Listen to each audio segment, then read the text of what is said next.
Something weird's happening with the camera. Why is it so far back? I like it.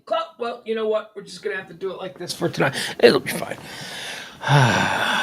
All right. Let's get James in here.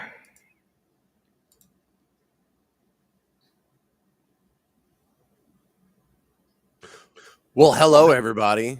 Just a little bit different open to the show. I just, because usually I go, hey, everybody, welcome. It's Pillow Talk with Pugs and Parker, proudly presented on the Radio Misfits podcast platform. The second of two streams that I do every day. The first but we didn't do that today. So. Hey, but I'm doing it now. First one is called High Noon. That comes on. I just see what I did. I brought you into this instead of making you sit on the side. I was being cool. The first one, High Noon, that comes on every day at noon. That's topics, current events, headlines, trends, whatever it is people are buzzing about. I give it to you in nice little bite-sized morsels, a cheat sheet for your day. That's every Monday through Friday, noon till 2. Then we do this Monday through Thursday, 9 p.m. Central Standard Time, Pillow Talk. And he's James Parker. And I'm Pugs Moran. Hi, James. How are you? Man, I'm a little bummed out today. Do you want to hear some bummer news? Yeah, as long as... Okay, hold on. How's that going to be? That ain't good. Somehow I don't think I fixed the camera. Somehow I think I just made it worse. Well, turn it toward you. Whatever you think you're doing, just turn it toward you. Turn it a little more. Or move your microphone. Yeah, I'll figure it out. Hold on. Here. It slides. Yeah, see, it's just... Yeah, there you go. That's fine. We're going to go there. James, I had a serious anxiety attack that I'd like to tell you about. We'll put that on the back burner. You go first. Tell me about your day. What are you, Tony Soprano now? Oh, it was bad. It was bad. I got weird.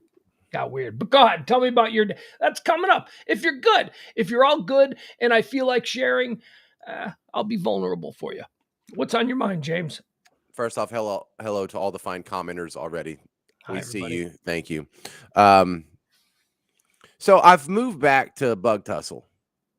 I grew up, and it's super small town. It's like living in Mayberry or Friday Night Lights or freaking Saved by the Bell or whatever. But imagine these shows that you watch when you were growing up, and you watched them so much you kind of felt like you knew these people, And so it's one thing when you look back 20 years later and it turns out Screech ended up like doing porn and dying early or whatever, because that wasn't like a real dude. But imagine if it really was Screech. Imagine if these characters that you loved growing up, they were real people. And so that's what it feels like, because I left this TV show called Tyler, or more specifically Chapel Hill. Chapel Hill in the 90s. That was the TV show you were on. You were on it for 10 seasons. Yeah, man, that's perfect setup. So I leave for about 25 years. God damn, I'm old. I finally come back. And so I'm getting to catch up with all of these characters. Hold on. Return to Chapel Hill. Ooh, that'd be like a Sunday movie of the week. Okay, so that's what you're in right now. Right. Because Chapel Hill sounds all like important or significant, and it's neither. Right. I'm just, I'm staying loyal to the narrative. No, I like the picture you're painting because it's pretty accurate. There's all these beloved characters, and I get to reconnect with a bunch of them, and most of them are doing great, but not all of them are doing great.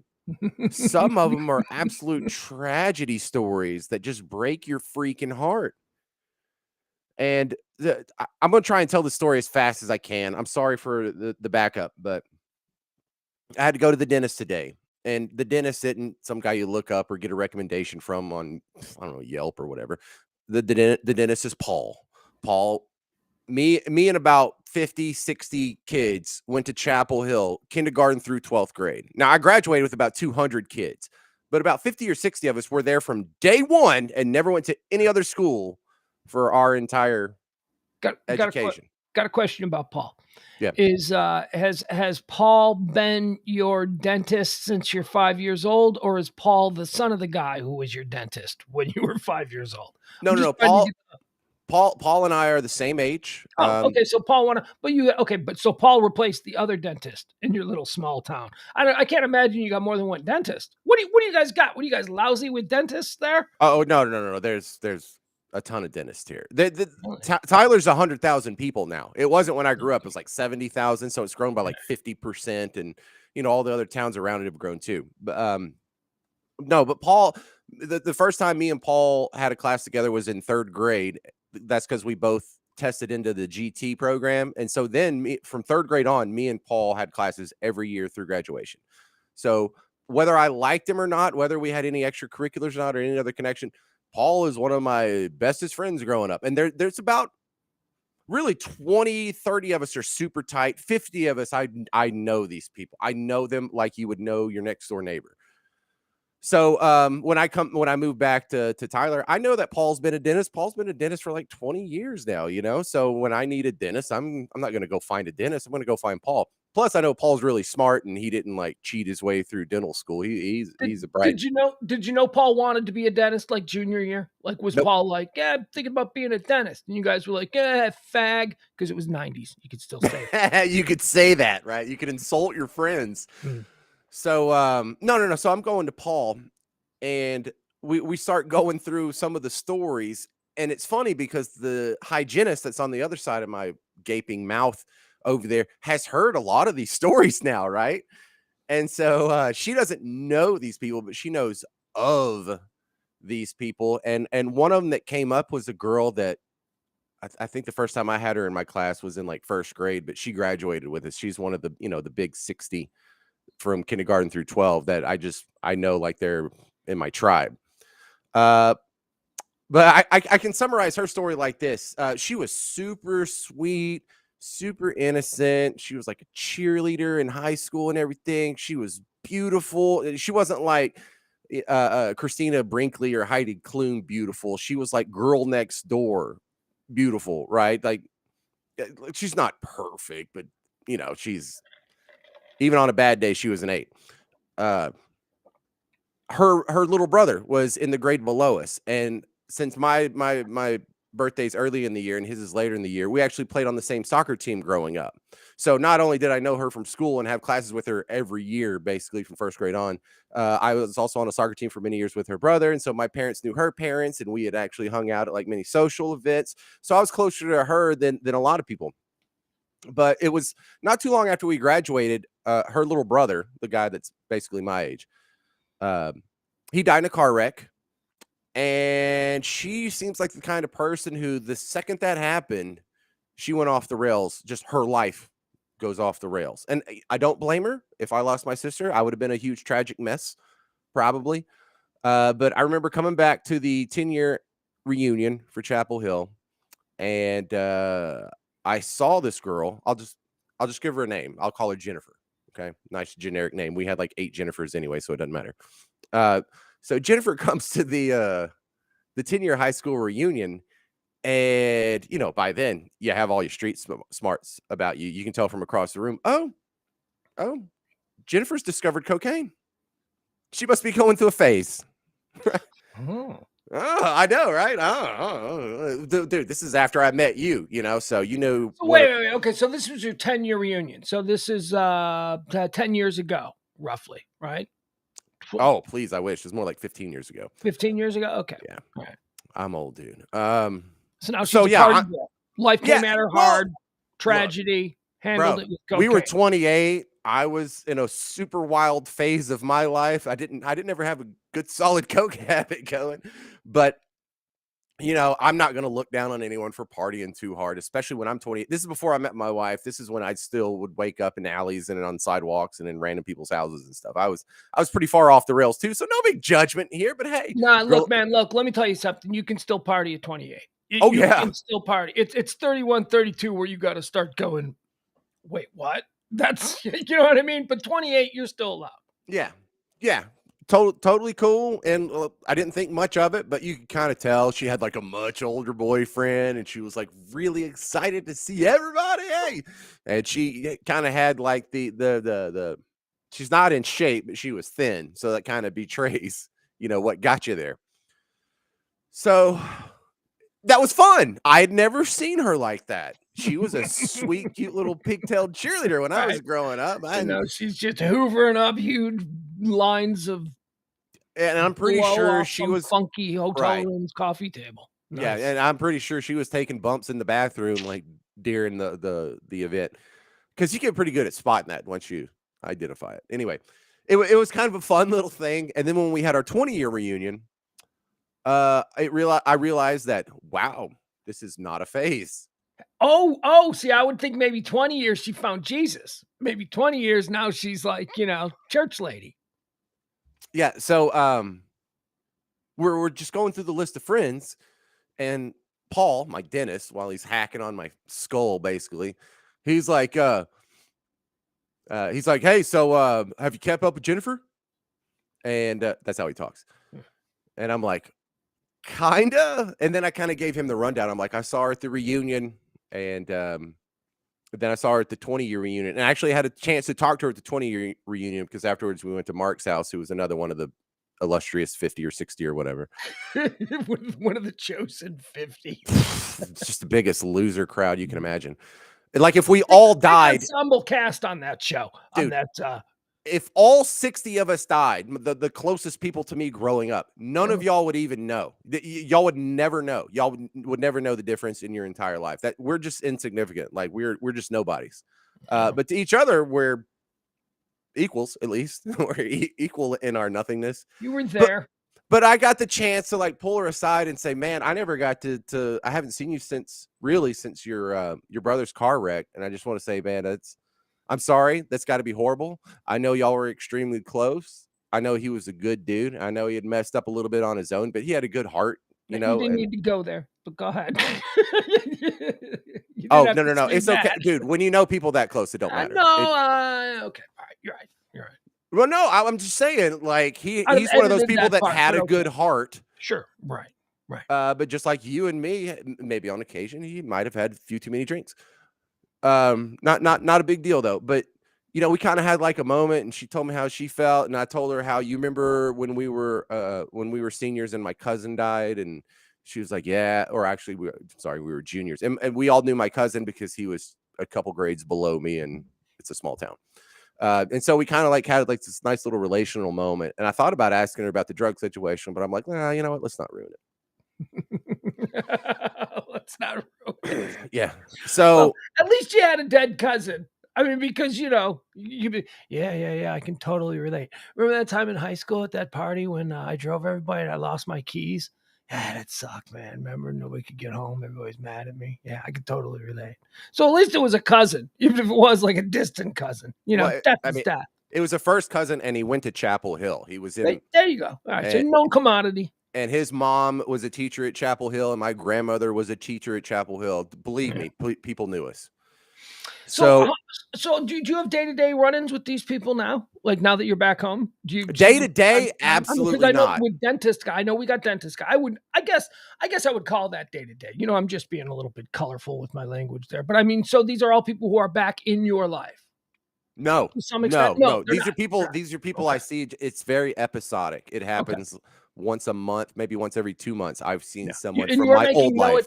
you're making no attempt to, start hanging out with Paul on Saturdays in his Well, garage watching Cowboy games or whatever, right? yeah, No? well, look, it's understandable. I now live in Bullard. Neither one of us live in Chapel Hill. He lives in Lindale.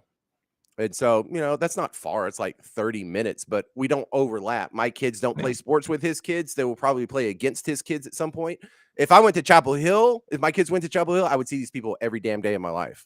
Well, Every day of my life. the reason I asked that is because I had a very similar experience when I moved back to Chicago in the beginning. When I'd moved back to from Dallas early on, I was in my hometown and I made absolutely no attempt to reconnect with any of my friends. Yeah, I kind of wanted to ask you about that because None, none.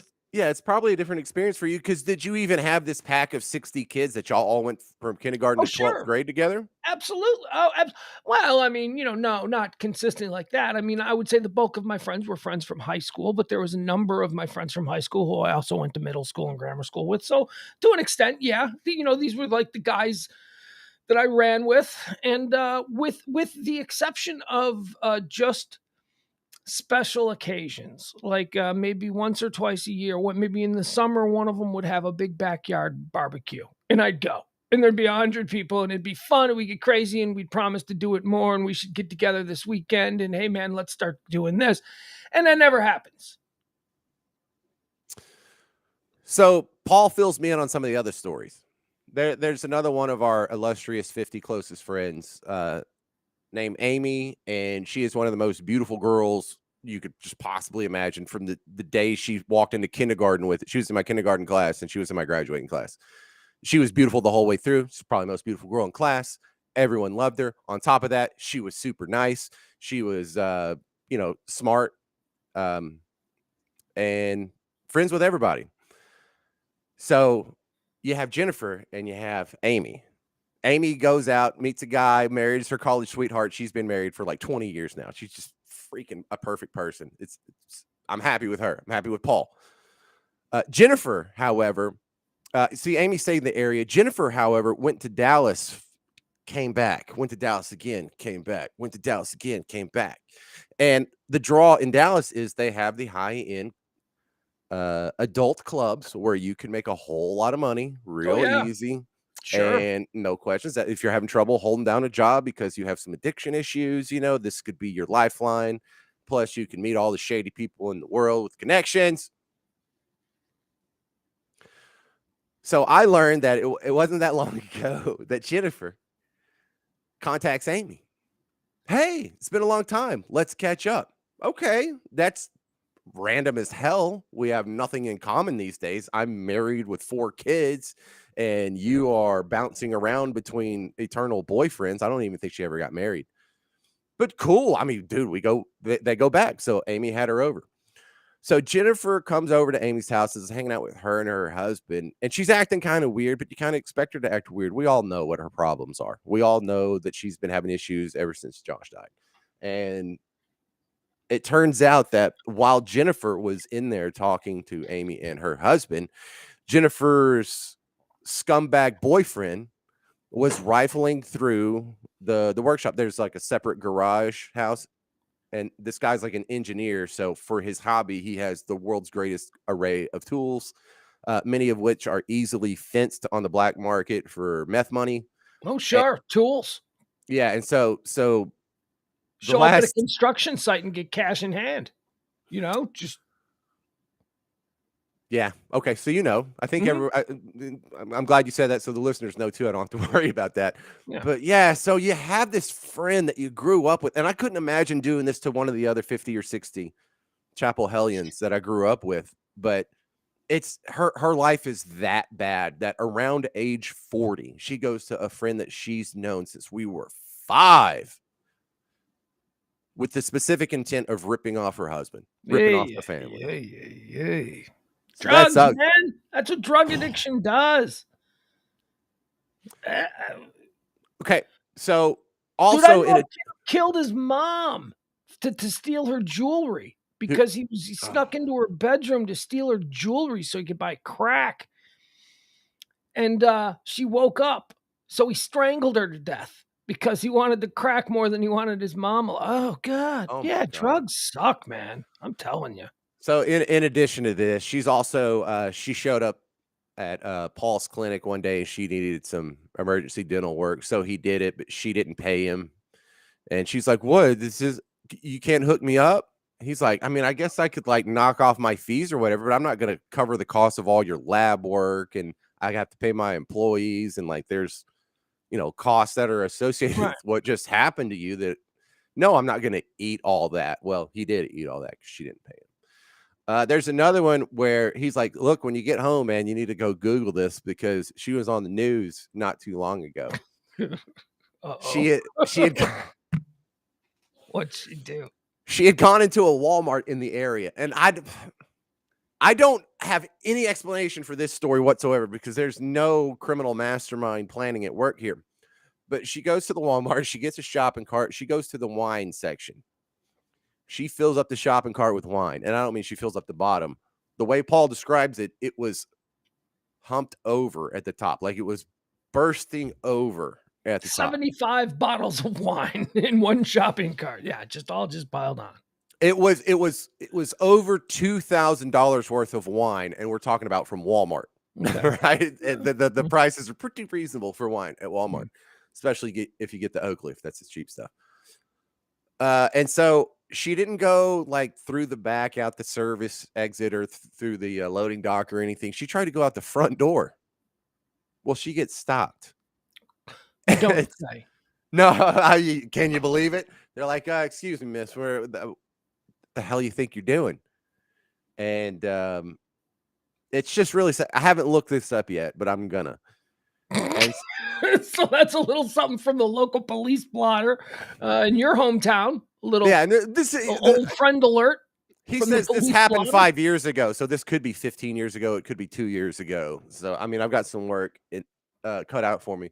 But apparently, it was on the news because shoplifting gets on the news in Tyler. By the way, if you live in Tyler, Texas, or Bug Tussle, or any other tiny market in God's beautiful America, this is what the news is like. There's no murders. There's no real crime happening, but you do have your meth head friend who tried to jack a bunch of wine from the fun, silly crime. Fun, silly. Oh my God, kicker crime. Good stuff. All of it's kicker crime over here, man. So yeah, then you see your friend from high school trying to push a shopping cart of wine out the front door of Walmart, and it's on surveillance camera. And he's like, "The footage is excellent. You got to go check it out." I don't have any of that. I don't have any friends who did anything. My friends are all just normal, real normal, salt of the earth types. Seriously, I don't have anything. I got the kid who killed his mom, but he killed his mom when he was like 20, and I was like 18. So, it's not like he ever got out into, real adulthood. I don't got anything interesting. Well, the stories about my soccer team. Yeah, you got murderers and stuff on your soccer team. Well, 2 murderers, a rapist, a serial rapist. Yeah. Oh, we could get into all of that, but I don't know. What we like to do here, we like to do a little bit of. You want to do a monologue, James? Yeah, hey, that's such a bummer lead in, but yeah, let's have some fun. Hey, that's okay. We'll sandwich it with my anxiety breakdown that I had 2 hours ago. I gotta tell you, Pugs, these stories just break my heart. These stories are so freaking sad. Ladies and gentlemen, James Fauci Parker. How about that? Belky Parker. There you go. What up, All right, hold on. Give him the floor. He's going to ask for it. Mm-hmm.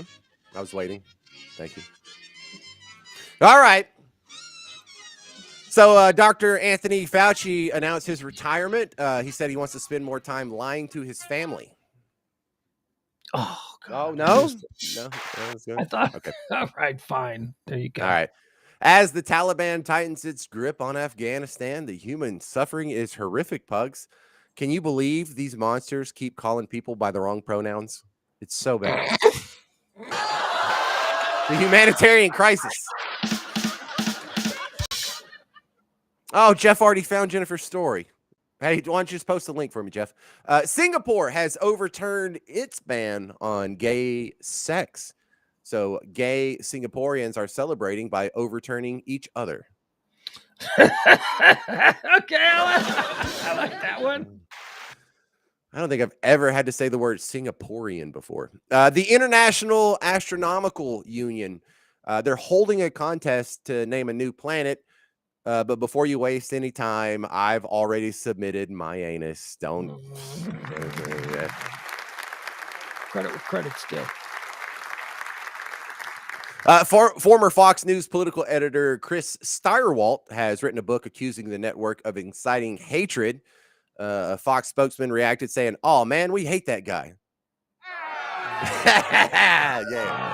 See, because they're inciting hatred and they said we hate the guy. And so the British terrorists known as the Isis Beatles. Have you seen the story about the Isis Beatles, Pugs? I have not. Well, tell me what's the story about the Isis Beatles, James? It's a terror cell in Britain that got in trouble, but they're kind of cute guys with moppy hair, younger fellas. But really? Yeah. John Lennon would not like them very much. He wouldn't like their new song, "All You Need Is Hate." All you need is hate. Oh boy. God damn it. Should I said "Baby, You Can Drive My Car Bomb"? That was my backup joke, but no. They both suck? Okay. In an interview I earned that one. In an interview, supermodel Heidi Klum said now that the pandemic is ending, It's time to look cute again. That's fine for her, but I never stopped looking cute. It's not that funny. You're not supposed to laugh that much.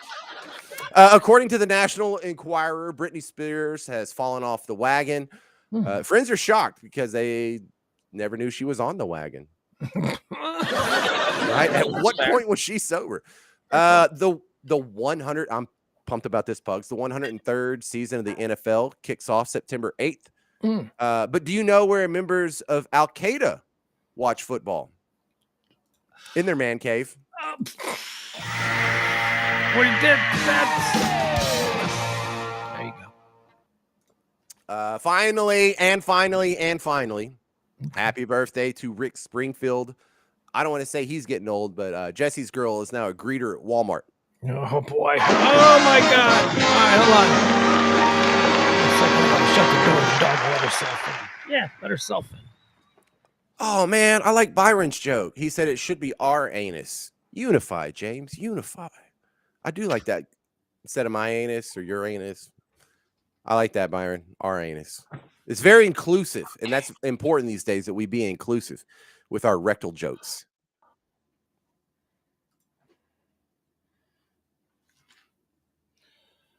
So let me hear about your panic attack, Tony Soprano.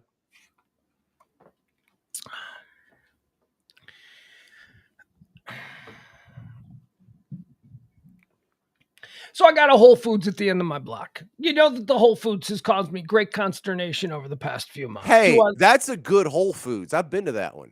Do I love Whole Foods? Do I hate Whole Foods? Do I resent Whole Foods? Am I actually pleased that it's conveniently located at the end of my block? And how's the talent at the Whole Foods at the end of your block? Can we split the screen here? Because now I feel like I don't need the stage. Oh, yeah. Look, sorry.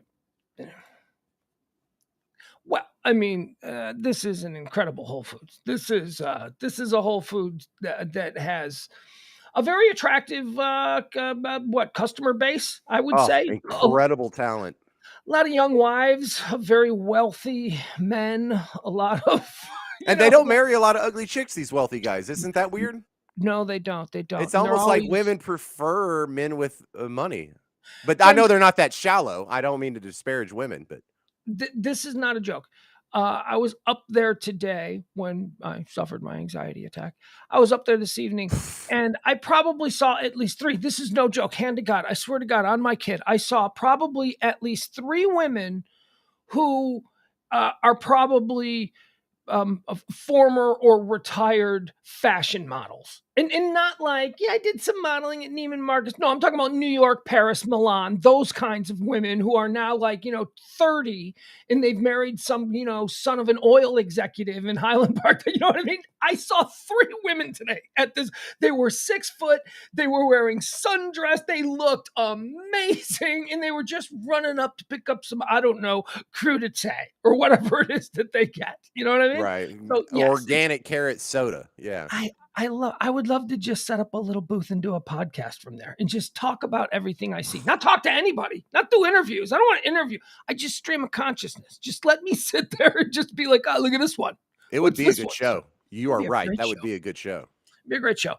So the reason I went up there tonight is because when my kid is here on weekends, we tend to go up there a lot because, it's always like, oh, I need this, or I'm making something and I forget. It's just convenient having a supermarket at the end of your block. It just so happens it's a Whole Foods. And so I don't get access at this Whole Foods to many of the, typical brands you'll find at Kroger. And that's a big problem with me because I'm always angry that I can't get a bottle of Coke Zero at Whole Foods, right? They don't sell it. Right. They don't sell Coke products. I can get a 2-liter bottle of zero sugar, organic, whatever. Made in somebody's beet soda. Right. Yeah, it's like Brooklyn a $6 can of organic soda. Yeah. Yeah, like Brooklyn bathtub soda, right? Non-GMO, like yeah. It's made by some hipster with a lot of mustache wax, that kind of thing. So, all right, so I don't like that. But one of the things that they do have there is that they have this, what they call the hot bar. They have the Whole Foods hot bar. James, have you ever seen the Whole Foods hot bar? Oh, man, I used to eat at the Whole Foods hot bar, but it was like $9 a pound. Oh, the Whole Foods hot bar is so fantastic, James. James, let me tell you something. You know what I've decided with my life? Here's my life goal. You got to sometimes inhale and constrict the life goals. My life goal is to be successful enough that I can eat at the Whole Foods hot bar every day of the week and not have to really worry about it. Like, not have to worry about what shit weighs. Because, James, it's not $9 a pound. It's $12 a pound. That's how long it's been. I used to work next to a Whole Foods, and that was one of my options. So, I saw on Saturday something that I wanted, and I didn't get it because we were just running in and out. So I decided I'm going to go up there tonight. I'm like, you know what? I'm going to get that. They have this.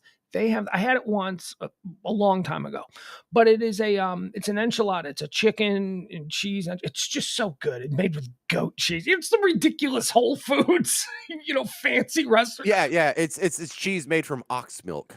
But it's really good, man. Yeah, I mean, it's really delicious. It's expensive, but it's also delicious. It's not one of these deals where it's expensive and then you're like, this ain't worth it. No, this shit is for rich people, and rich people they'll pay whatever it costs, but they want it to taste good, right? So that's what these things take. This isn't just some, funky ass Walmart hot bar. This is a Whole Foods hot bar in Highland Park, Texas, right? This got like Perot's and Hunt's and Jones's shopping at this one. So there's fishes, there's salmons. Oh my God, it's beautiful.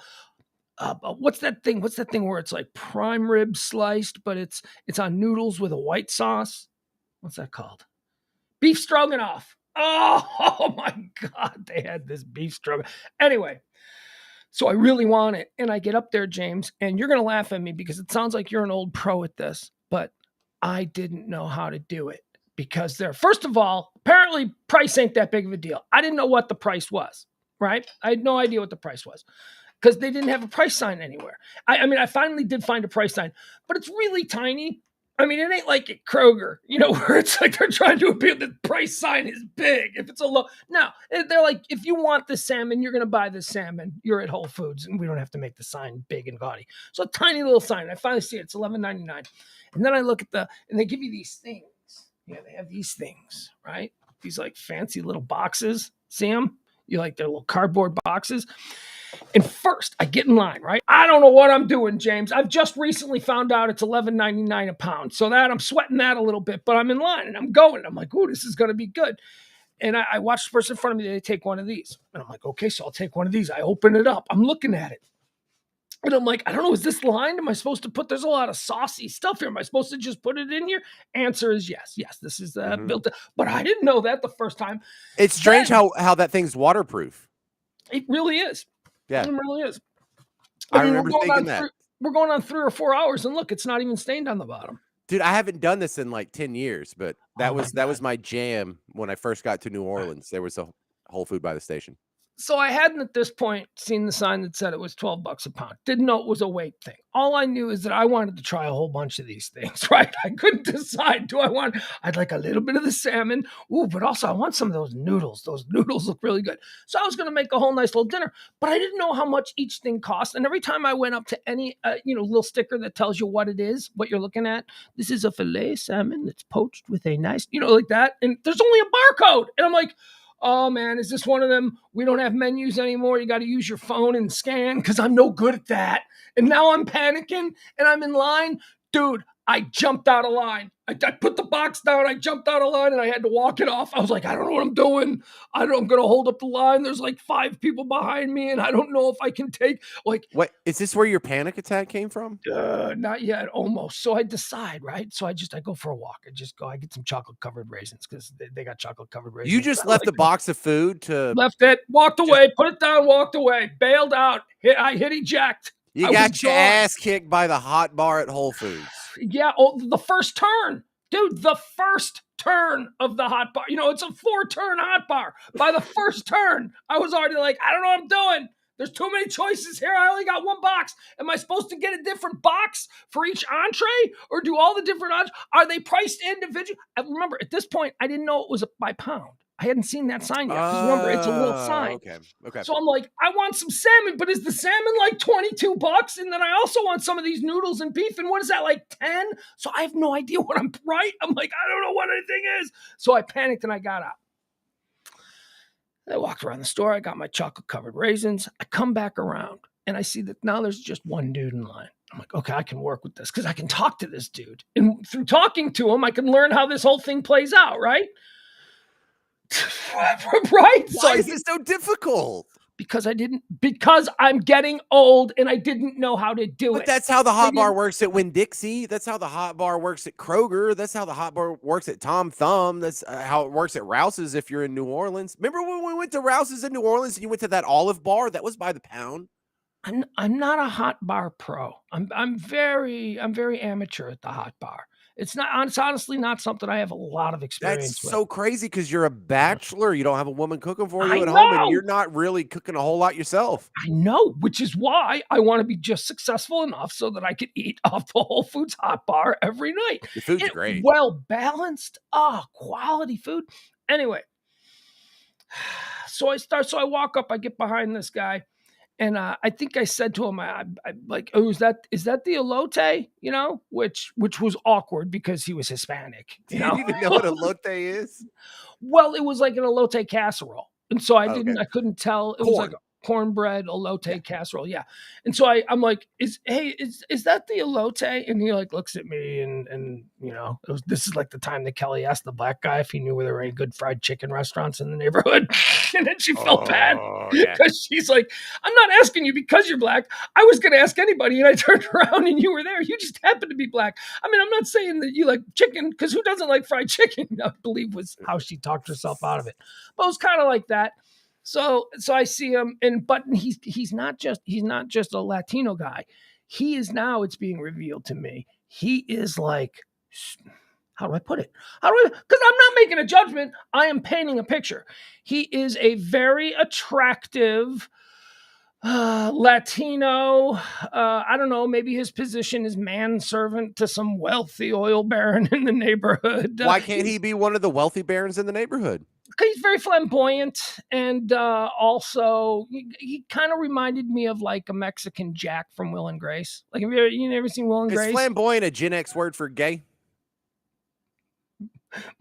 Might even be like a greatest generation term for gay. I don't think so. Yeah, he was very gay. It was obviously he was a very gay guy, and he looked great, and he was handsome, and he was wearing tight black pants, and he was wearing like a salmon colored shirt, and it looked great. And he's getting his little salads together. Well, maybe he's just European, because like Italians dress like that. They look gay, but they're not. No, he was gay. Come on, dude. Okay. I know I'm not supposed to trot it out much, but my gaydar still just goes off. I mean, it just goes off. It tells me, I know I'm not supposed to like go, hey, my gaydar says this guy's gay, the way I did years and years ago. But, you know, it's still. No, your gaydar's been proven.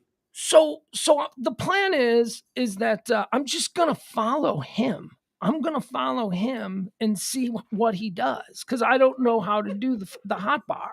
Right. And I've made contact. I asked him about elotes. He was very nice. He was like, oh, I think that's the elotes. And I'm like, oh, it's really good. Like, here, now I'm lying to him. Like, I've never had it before. I don't know. I don't even know how it works, but I'm acting like I'm a pro, like I belong. So he'll share with me the secrets of the hot bar. You know, it's like, I don't know what I'm doing at this point. Now I'm talking to him. He goes, did you ever live in a questionable neighborhood in Dallas where they have the paleteros, or the Mexicans that push the cart and they sell elote out of their cart? Oh, no. I mean, I know what elote in the cup is. I used to go to a guy at the gas station where I lived. He was awesome. Oh, I love it. But this was like an elote casserole. All right. So what's this guy's name? Did you get his name? No. Nothing like that. He wasn't into me. He wouldn't, even if I was gay and trying to pick him up, he would not. He would never do me. I'm not saying that, but you could have made a non-sexual friend. Well, see, that's where the anxiety came in, because now I'm following him, and it's just me and him at the hot bar. Remember, there were a lot of people, but that rush died down pretty quick, and now it's just me and him. And I'm really just watching what he's doing. Like, I'm looking to see if he's scanning things with his phone, right? So like, I'm watching him, but I'm weirdly just like an aisle away. Right. And now he's bugging me. Now it's starting to bother me because he's taking his time. He's looking at the sodas now. He's moved away from the hot. He's not done with the hot bar. He's still got his thing, but now he's looking at the sodas along the wall. And I'm like, I'm hovering. And this is when it got bad. This is when the anxiety attack came on. I'm hovering. And he turns around and he looks right at me and he catches me staring at him. And it's just me and him. And I'm just like, I almost in that moment said, "Hey, do you know?" Because I'm holding my food. He's got his thing. I've got mine. But we're in the little hot bar area, and like I almost blurted out, "Hey, could you help me do this?" But instead, I just walked away. And you know what I did, James? I went out to my car and I waited until I saw him leave, which I know is even extra weird. You are weird, dude. This is all over a hot bar. It's all I over bailed some. twice. I bailed twice on the hot bar. So then I saw him walk out and he left. And then I got out of my car and I walked back into the Whole Foods and I walked right up to customer service and I go, "Hey, I'm interested in the hot bar. How does that work?" And the woman explained it to me and I was off in 5 minutes. I was back home in 5 minutes. But yeah, it was traumatic. I didn't So know wait, when was the panic attack? Well, it was pretty much consistently between the time I first ejected and then went and got my chocolate covered raisins, and then the time he looked me dead in the eye and saw that I was kind of following him. And I had no explanation other than just go, "I don't know what I'm doing." And I decided that I was going to try and mimic you and see what you were doing. That's all. I'm not being a creeper. Please, I'm sorry. I know I'm just a very small minded person. So, yeah, that was very bad. And then when he saw me, I had to leave the store. At that point, I had to leave the store. And I went and I walked out and I sat in my car, waited for him to come out. It took him about 5 minutes. He got in his car, a very nice Jeep, one of those Jeep pickup trucks. Have you seen those Jeeps that look like pickup trucks now? I don't think so. No, they're very nice. He got in that and he pulled away. He didn't see me in my car. I even slunk down in my seat a little bit as he drove past in the parking lot. And, and then I went in and I said to the guest services lady, "I want something from the hot bar. How does that work?" And within 30 seconds, she, "Oh, it's just by weight." And I go, "So what do? I just get," she's like, "No, everything. It's all the same price. It's just by weight. It's You just put it $12. in the box and they Put it in weigh the it when you get box." to the cash And then the register. box gets, and I go, "That's it?" And she goes, "That's it." And I go, "Oh man." See, if I had just done that from the very beginning, it wouldn't have been a half hour. It turned out to be a whole half hour. Hey, can you put your finger on the applause button? Because Byron just said it was a Hispanic attack. Ah, Brilliant, son. strong. All right. So what was so panicky about it though? You felt bad that what the beautiful supermodels of the world would find out you don't understand the Whole Foods hot bar the first time you tried it? Okay. Like what is worst case scenario that your brain is seizing on here that causes the panic?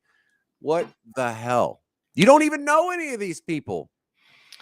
Thank you for asking, James. That's a great question, and this is exactly the kind of thing that we cover in therapy. What led to this? What was the problem? What is it about the way I see myself and my place in that Whole Foods in that moment that caused me to react in that way? And I'll tell you what it is, James. It's I don't belong there.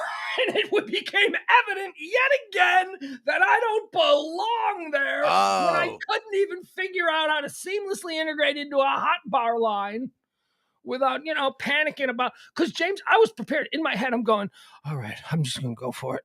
And if this costs $50, it costs $50. I'll just deal with it. No. Oh, dude, sometimes I've gotten a little greedy at Whole Foods and I had a $30 lunch before. But look, what you're describing from those of us who have had one semester of psychology, so we really don't know anything. I'm talking about myself. This is the imposter syndrome, where you are afraid of being exposed as someone who doesn't belong. That's exactly what you just described. I only had one semester of psychology, but it was in the first textbook they give you. And I remember thinking about the imposter syndrome. Like the first time I got my own show and I was a radio host, I was so scared someone was going to call and be like, "You're not really a host. You've never done this. You don't know what you're doing. You're just making it up as you're going along." Right. And yeah, you also feel like you could just be called out at any time. Even after I was a host for 10 years, I felt like there was going to be a meeting with the program director where they call you in. They're like, "Dude, you suck as a host. You need to go be a producer. You don't know what you're doing." David Letterman famously talks about how his entire career, right up until his last show, the first thing they asked him, what did you think the minute that final show ended? What was your first thought? David Letterman said, "My first thought was, oh my God, it's over. You fooled him." Like even David Letterman thought he didn't belong. Oh my God, it's over. You made it. You fooled them. And he said that that was his entire career. He would, when I say the term hate watch, I jokingly say that I hate watch. I stole that from Letterman. Letterman would hate watch his show and just obsess over the fact that he didn't belong. He wasn't as good as Johnny. He was an imposter. People, if one critic said he sucked and 99 said that he was great, he would believe the one critic who said he sucked. That's very common with people who are very successful. Well, it's also a very pragmatic trait to have, because the opposite of that is you just being impervious to criticism, because we've been in the position where, you know, our job is exposed to critics more so than most. You know, like if you're a plumber, it's not like other people are going to have an opinion on your plumbing. But for us, you know, the people that meet you and they say, "Oh, I love your show. You're great. You're hilarious." They don't do you any good. The people that tell you something wrong with your show actually give you something actionable that you can maybe change and therefore improve what you're doing. So I've always listened to critics more so because of that, not necessarily because of the imposter situation, or imposter syndrome, but because that's the more valuable criticism. The people who say, "Oh, I love you. What you're doing is great." They don't give you one piece of information that could make you better at what you do. But if someone says, "Man, I hate how you let the bumper music play for so long," or "I hate how you use so many cuss words," or "I hate it when I have a kid in the car and you're talking about sex," or, you know, something like that, that helps me. I've found that criticism more helpful than praise. Yeah, same thing, but only because I'm self-loathing and I happen to agree with the critics, you know. So that's why when you really do have these kinds of contradictory thoughts in your head, like that's what I joke about it on the High Noon Show with my little co-host, schizophrenic me. I mean, that's a very real thing. That's you know, that's somebody who's been in my head my whole life. Every time I have a great idea, that's the thing that goes, just forget about it. Don't do it. Don't even tell anybody about that.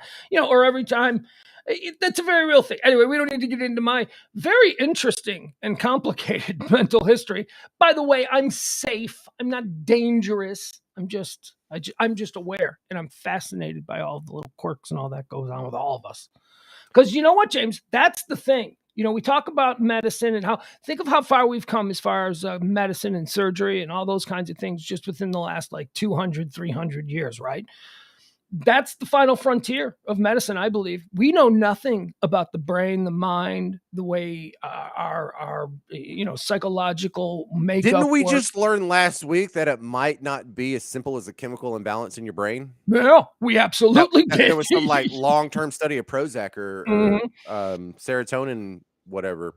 Yeah, there was a story. You know, all of What do us. they call it? SSRIs? Yeah. There was an SSRI study where they're like, "Well, we may have been wrong this whole time." Yeah, well, it wasn't that strong. But it was evidence pointing to the fact that there may be more to it than just simply a chemical imbalance. But I mean, it's pretty much, yeah. Anyway, I know the story. Yeah, well, I read it myself. See, I'm almost surprised I don't have the imposter syndrome more, because You like got other things undiagnosed. You got other things though. yeah, right. They don't have a name for what I have. They'll write a whole textbook on my brain. But I really did do the imposter thing though when I started my radio career. I never felt like an imposter in the computer world because I went to college for computers, and yeah, I know how to program in whatever language. Now that was all 25 years ago, and I know Jack now. But when I first started in radio, anyway, it's 25-year-old knowledge. Yeah, in an ever-changing technology field. So when I always wanted to do radio or TV or just something where you just talk to a microphone and everyone listens to you. You know, I'm kind of vain. I recognize that. That's all right. But when the computers was boring the hell out of me, I started following around your show. So almost for a full year, I went to as many of your show's events as I could. And then I finally got on as an intern after I won the trip to Cancun, and we hung out for a week. And, you know, I negotiated bribes with federales on behalf of you and some of our friends. So that was, I don't know anything about. I don't remember that. No, I don't remember any of that. If you don't remember that, I'll tell you the stories later. But so when we got back, I was an intern, but I was an intern from August to December, and then my internship was up. But I kept coming in, and I had done so many favors for so many people for all these events I went to. I would help the engineering crew set up the broadcast, like run the cables and stuff. And then I would help the promotions crew put up the banner. And the promotions crew would be like, "You're on the promotions crew?" I'm like, "No, I'm on the engineering crew. I'm just bored. Thought I'd help out." And the engineering crew would be like, "Oh, you're on the engineering crew?" "No, I'm on the promotions crew. I'm just bored and helping out." So everyone thought I worked there for a whole year before I actually got an internship. And then after my internship ran out, anytime I wanted to come to the station, I didn't have the card to get in. But there were people back there smoking, and I knew all of them, and I had done everyone so many How'd you get favors. the gate open, though? The gate must have been tricky. The gate was no. The gate wasn't an issue. For some reason, I would just park in the front, and nobody would notice. Remember how Russ used to park in the front? He had his own spot right there, and used to come in the door. So you could park in the front and walk back there. Anyway. That being said, I just got let into the building until April when I finally got hired on for real.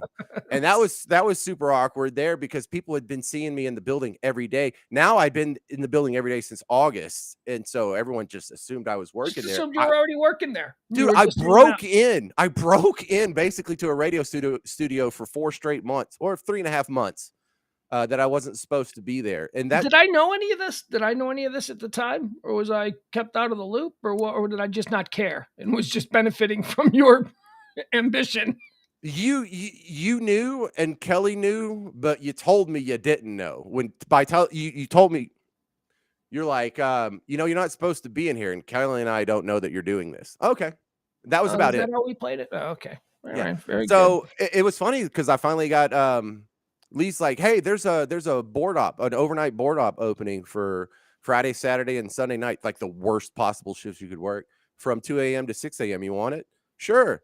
And so I go and I actually work that weekend. And then the next week when I'm to get paid, I get called to HR and they're like, "What's your employee ID number?" I was like, I don't have one. And they're like, how do you have, how did you already actually work here? I'm just a fan. Yeah. How did you actually work 3 shifts and you're not an employee? I'm like, that sounds like an HR problem to me.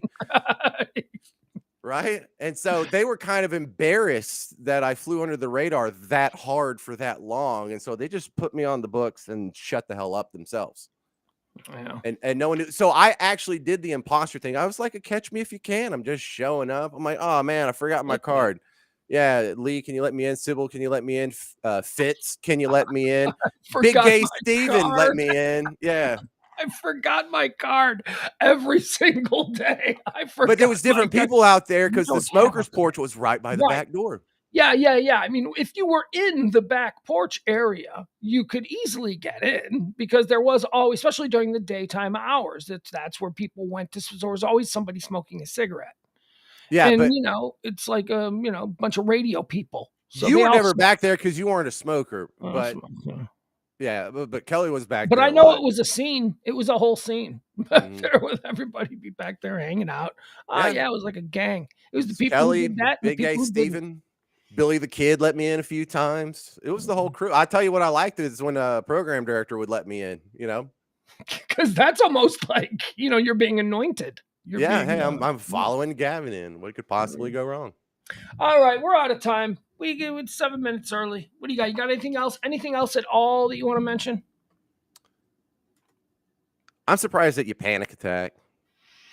Well, I guess it wasn't so much a textbook panic attack as much as it was just an absolute emotional breakdown from the realization that from a hot bar. It's from a hot bar, from feeling like I don't belong. I don't know how much this is going to be. I'm not sure I want to. And I just I didn't even pretend like I got a phone call or anything. I just put it down and I stepped out of the line. I was like, I can't do this. I need somebody to tag in for me. Bro, that is so weird because like so much of my life is an actual fraud and I don't have that much problem with it. Do you know what else they have there though that are really good? And I've mentioned them. They've been big players in this story. Chocolate covered raisins. Their chocolate covered raisins for some reason are really good. And I don't even like Raisinets. Like, I'm not like, raisin. Like, if you got Raisinets, I'm like, yeah, I'll have one.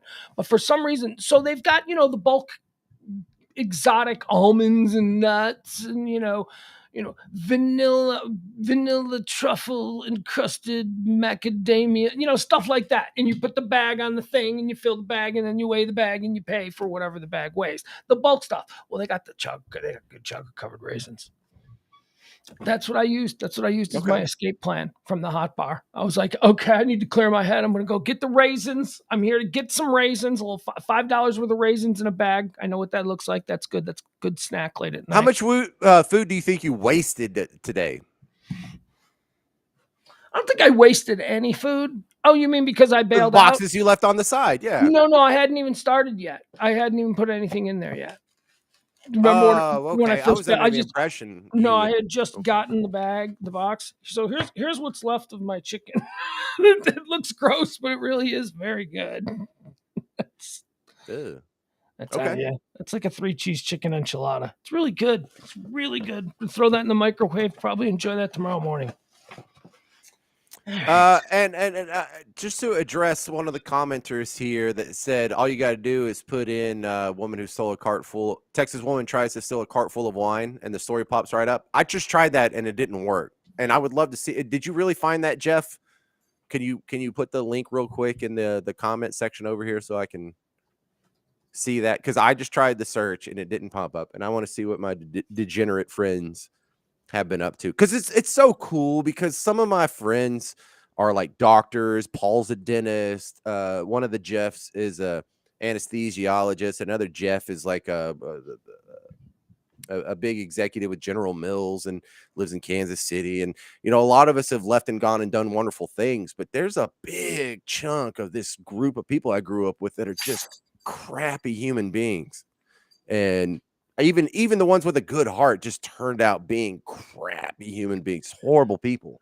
James, here's all I can tell you after Google searching that is I don't see a woman stole $2K in wine, but there's a broad down in San Antonio who stole $2K in meat from an HEB. She's a big player. She's showing up here. That's not her. No.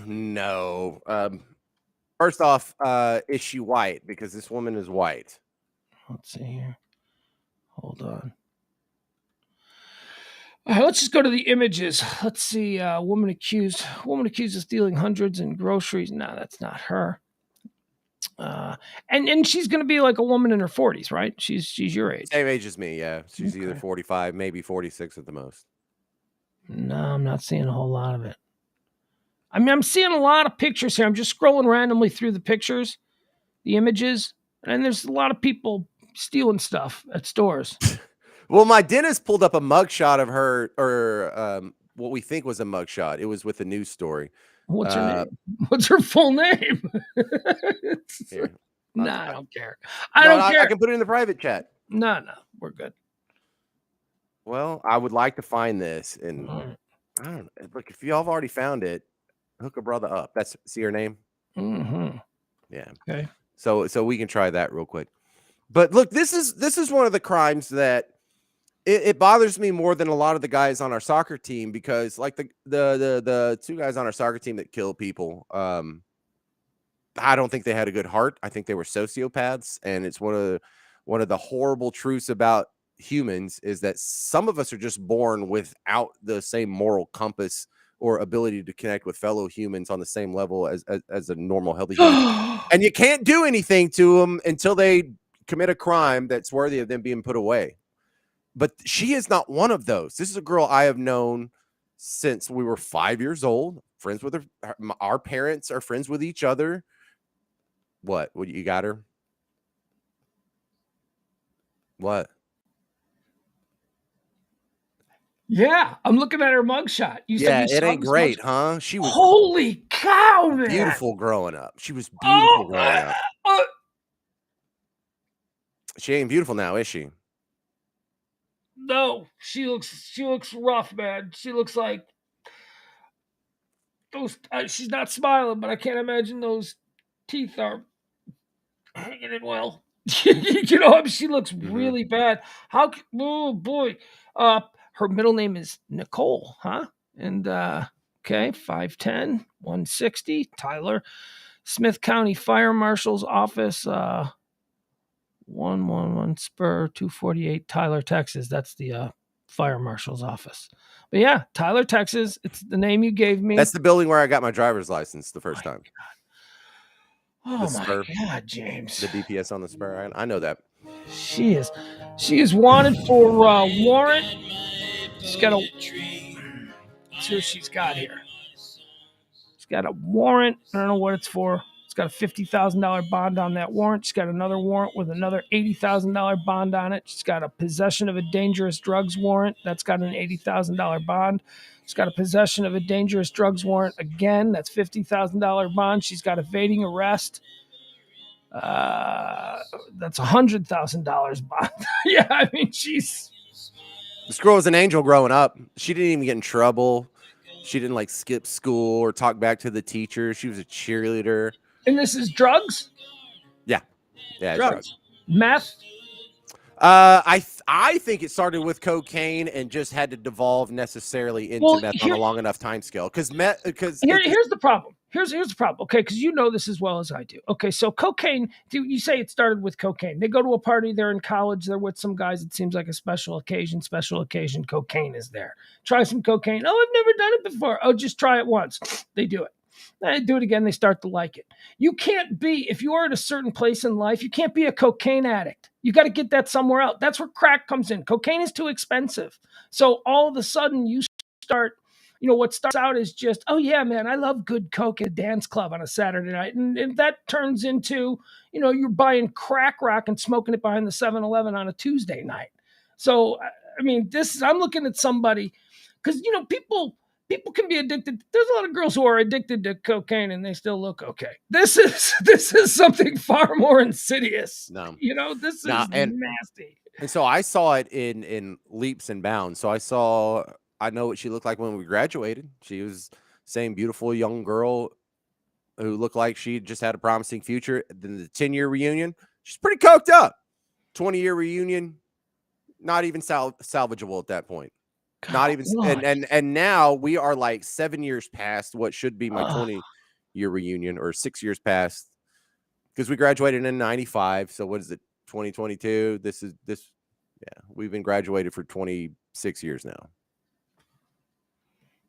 It's sad, dude. It breaks my freaking heart to learn that she's robbing our friends from childhood now. Oh my God. Her and her skank boyfriend, and she's, I don't know, ganking Paul for free dentistry, stiffing him.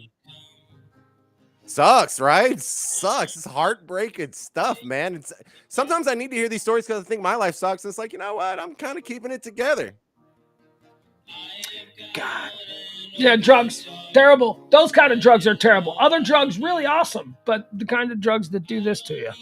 Yeah, and you're worried about looking dumb in the hot bar at Whole Foods. You're fine, Pugs. You're fine. All right, we're out. Bye, James. We're experiencing some troubles right now. It's buffering. And there he goes. All right, I'm going to leave. Looks like we're having some issues with the buffering. All right, we'll see you tomorrow for High Noon. Join us at High Noon tomorrow, 12 p.m. Central Standard Time. High Noon topics, current events, all that good stuff. I'll run. What's this? I just banged my fist on the desk and I heard a bolt drop. This whole thing's going to collapse now. All right, love you all. See you tomorrow. High Noon. I am Pugs Moran. This has been Pugs and Parker proudly present Pillow Talk on the Radio Misfits podcast platform. Good night, everybody. Down the road I'll travel.